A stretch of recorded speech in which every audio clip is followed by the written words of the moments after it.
All right, let's jump right in. Welcome to The Explainer.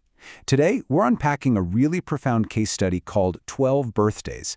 It's all about a guy named Jacob Turner, and honestly, it is such a powerful look at generational emotional barriers and the heavy, completely unseen ways people actually hide their love.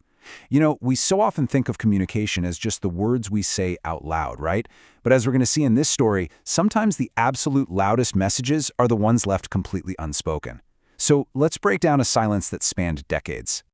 Okay, so let's set the scene here. It's autumn in Boston. The air has that smell of rain, and 34-year-old Jacob Turner is standing inside his late father's garage. There's dust everywhere. Now, this is just 3 months after his dad passed away from a sudden, unexpected heart attack. And you know how it is. Life had kept right on going for the rest of the world, but Jacob was just totally stuck in that cyclical grief that hits you every single morning. His dad had spent thousands of hours in this exact garage, fixing things, building things, and, well, quite frankly, avoiding emotions. So Jacob is organizing the shelves, and he finds this small wooden box tucked away behind some paint cans. He opens it, and inside is a birthday card, addressed to him. But here's the wild catch. It's dated 12 years ago. I really want you to just imagine the totally jarring experience of finding something like that. Seriously, picture an unmailed envelope addressed to you, sitting right there in your late father's handwriting, totally sealed, never mailed, never delivered. What happens to your whole reality when you find a message that is over a decade late? Well, Jacob just froze. His hands were shaking, holding this piece of his own past that he literally never knew existed. And this kind of sums up exactly what the baseline relationship was like between Jacob and his dad up until that point. They could easily talk about the weather, sports, how work was going, all the surface level stuff, but they completely avoided feelings, love, vulnerability, the whole shebang. There wasn't some huge traumatic fight between them, no massive betrayal. It was just distance. That really slow, dangerous kind of distance that just grows and grows year after year, until eventually you basically have two strangers sharing the exact same last name. Neither of them knew how to bridge that gap. So Jacob slowly opens the envelope. The front is super ordinary, just says, "To my son." But inside, his father had written, "Jacob, you turned 22 today. I know I don't say things very well. I never have. But I'm proud of you." He goes on to say, "You're smarter than me, braver than me, and kinder than me. I don't always know how to show it, but I love you." I mean, Jacob literally stopped breathing. Because in 34 entire years of life, Jacob had never once heard his father say those words out loud.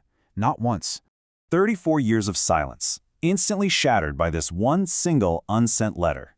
Jacob's visceral reaction was to just collapse right there, sitting on the garage floor with the card in his hand, just crying his eyes out. Because all of a sudden, his entire childhood looked completely different. All those years he spent assuming his dad was just distant or unimpressed or cold, suddenly called into question. The garage probably felt way too small and way too quiet in that moment, as he realized his past was completely different than what he thought. Which brings us to an absolutely crucial point in this explainer. Inability. You see, his father's silence wasn't an absence of love, it was a literal inability to express it. We're talking about the reality of a whole generation of fathers, right?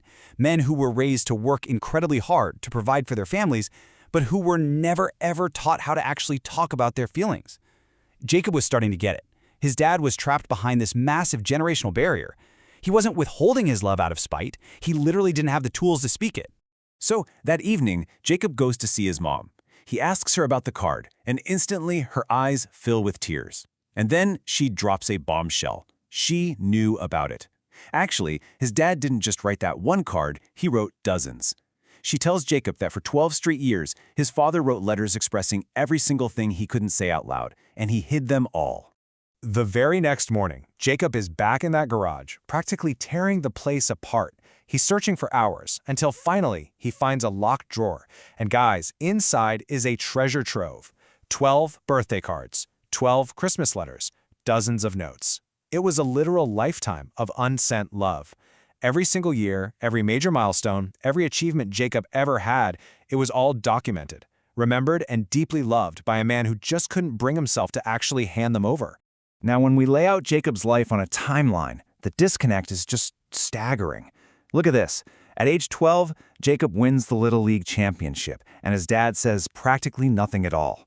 At age 22, that very first hidden card gets written. Then at 34, his father passes away, and the box is finally discovered.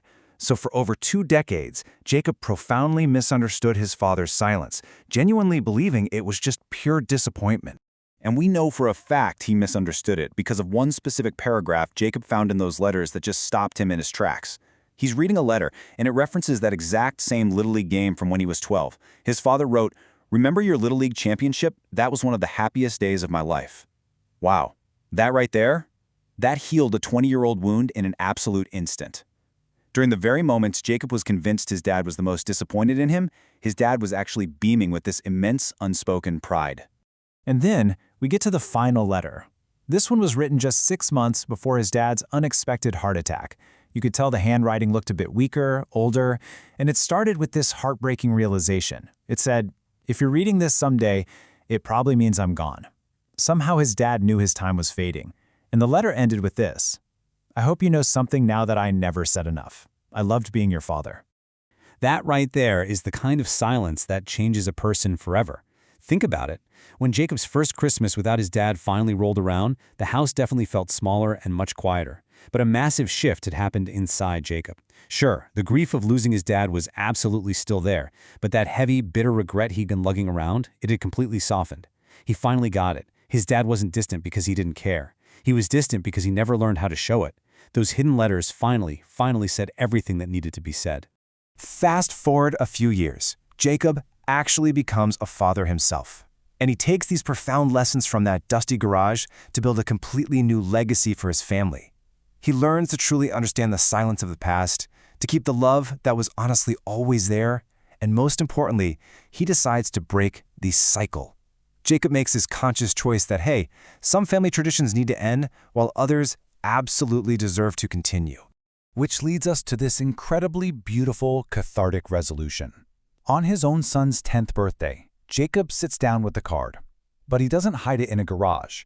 He writes these exact, powerful words right inside. "Son, I am proud of you." Such simple words, right? But these are the words his own father struggled his entire life to say out loud. Jacob seals that envelope, hands it directly to his son, and in doing that one simple action, he completely shatters the generational cycle of unspoken emotions once and for all. So as we wrap up this explainer, the big takeaway is crystal clear. Love doesn't just disappear when people leave us. Sometimes it's literally just waiting patiently inside old letters until someone is finally ready to read it. But I think this begs a really important question for all of us today. What unspoken words are waiting to be read or maybe spoken in your own life? Don't wait to hide them in a drawer. Share them now. Thank you so much for joining me for this explainer, and I'll see you in the next one.